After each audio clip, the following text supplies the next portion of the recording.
What was life in medieval castles like? With careful detail, I will immerse you in the Middle Ages, one of history's most controversial eras. On one hand, it is now surrounded by a certain aura of romanticism and even grandeur. On the other hand, many historians never tire of talking about how hard life was in the Middle Ages.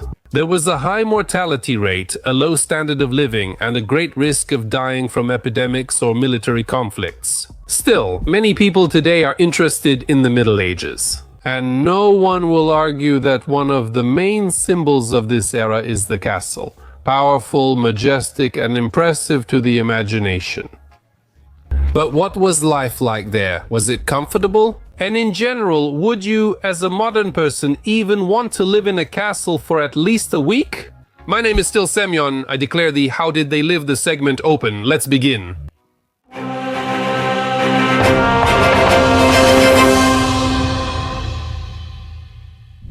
How were medieval castles born? You need to understand that the Middle Ages in Europe were a turbulent time.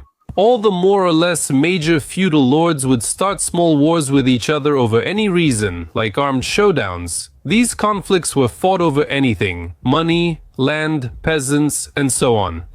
And under such circumstances, the feudal lords had no choice but to fortify their homes, with the expectation that they would have to defend their lives and property from hostile neighbors. These very fortifications became the prototypes of medieval castles. Initially, these fortifications were made of wood and did not resemble castles at all, except maybe for a moat in front of the entrance and a wooden palisade built around the house.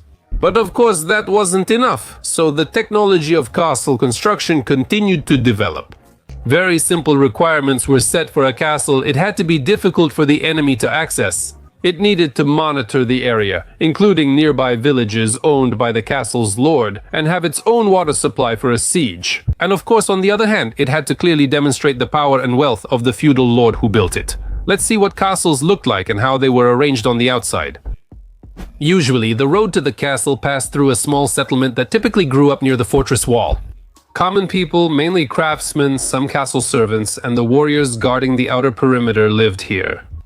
All these people were called the castle folk. The road to the castle was designed so that uninvited guests would always approach the castle with their right side exposed, the side not protected by a shield.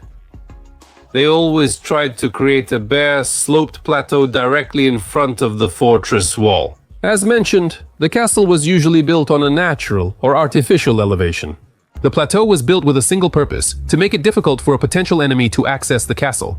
To ensure that when storming the fortress walls, the enemy would be completely exposed to the defenders on the walls. A deep moat and an earthen rampart were the first obstacles facing potential invaders. Often, the only way into the castle was a bridge thrown across the moat. Depending on the moat size, the bridge was supported by one or more large log pillars. The outer part of the bridge was often fixed, but the last section right by the wall was movable, so that the bridge could be raised in front of the stunned enemy. Usually, a drawbridge is designed so that when it is in the vertical position, it completely covers the gate. For entering the castle when the gates are closed. Next to them, there was a side wicket gate, which usually had a separate drawbridge leading to it. Right behind the gates, there was usually a portcullis, which I'm sure you've often seen in various historical movies. Most often, it was made of wood with ironclad lower ends, but there were also iron portcullises made from steel square bars. Above the gates was a gatehouse tower which had rooms for the guards. They kept watch on the upper platform of the tower.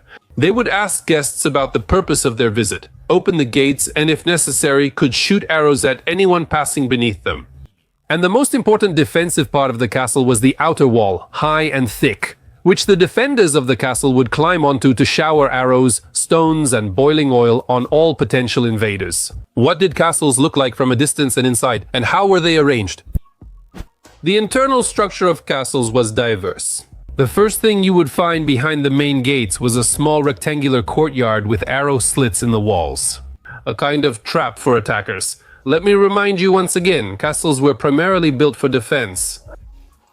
An essential feature of a castle was a large courtyard, which consisted of utility buildings like a well, quarters for the servants, and so on. There was also the central tower, home to girls like Nilod and Milady. One of the main parts of the castle was the well. Life depended on it, both in peacetime and of course during a siege.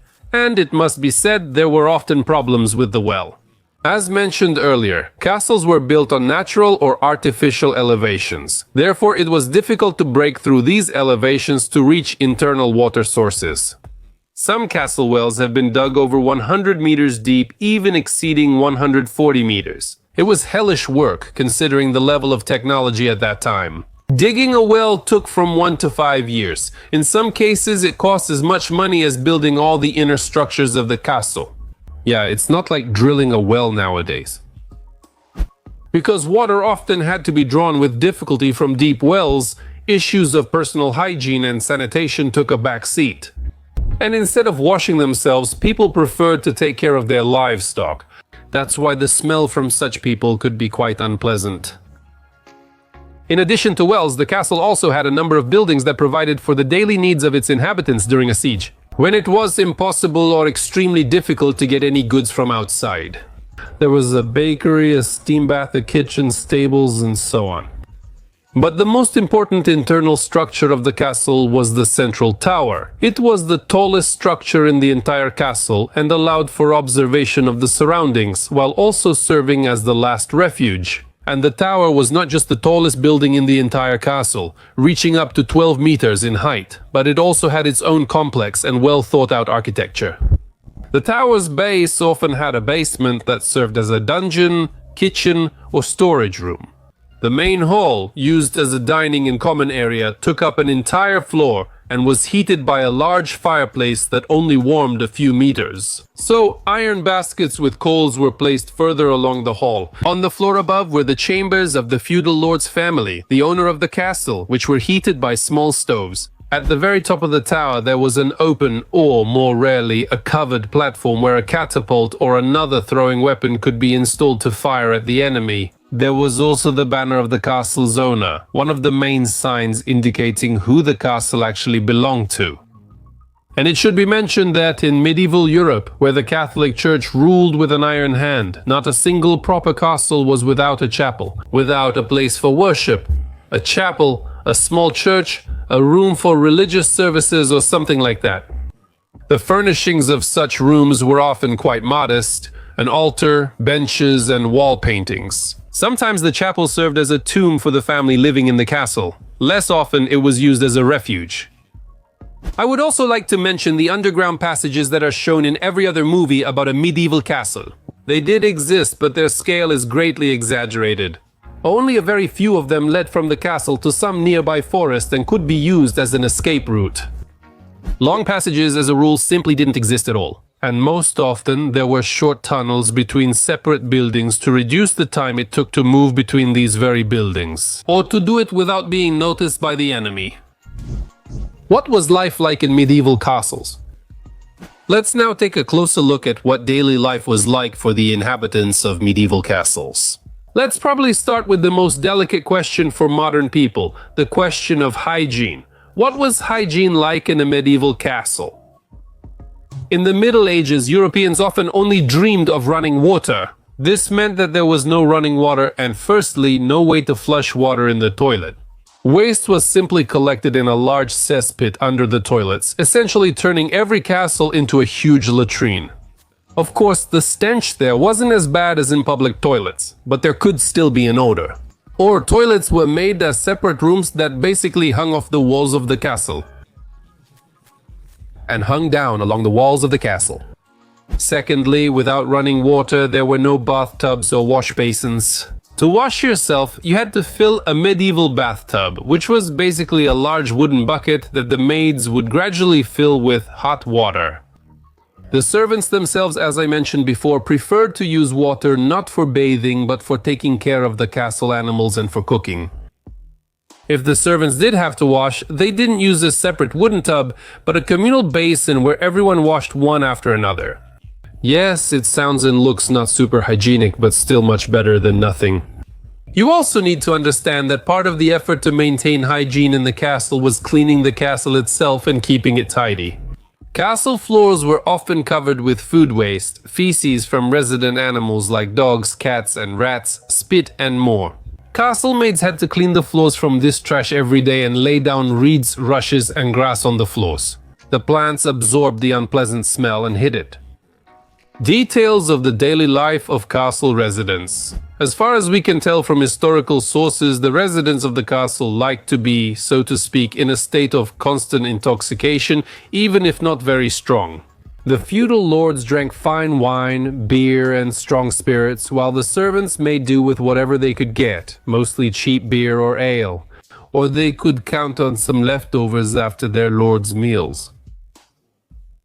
But despite regularly consuming alcohol, the servants were required to wake up at sunrise. All this was because there was no electricity yet, so sunlight was extremely important. And inside the castles themselves, darkness prevailed due to the narrow windows even during the day. Therefore, the servants had to make use of every second of sunlight to get their work done. And even if a person didn't work specifically in the castle, but was a visiting merchant or craftsman who lived in the castle buildings, they still had to get up at dawn to go to the castle market to make at least some profit.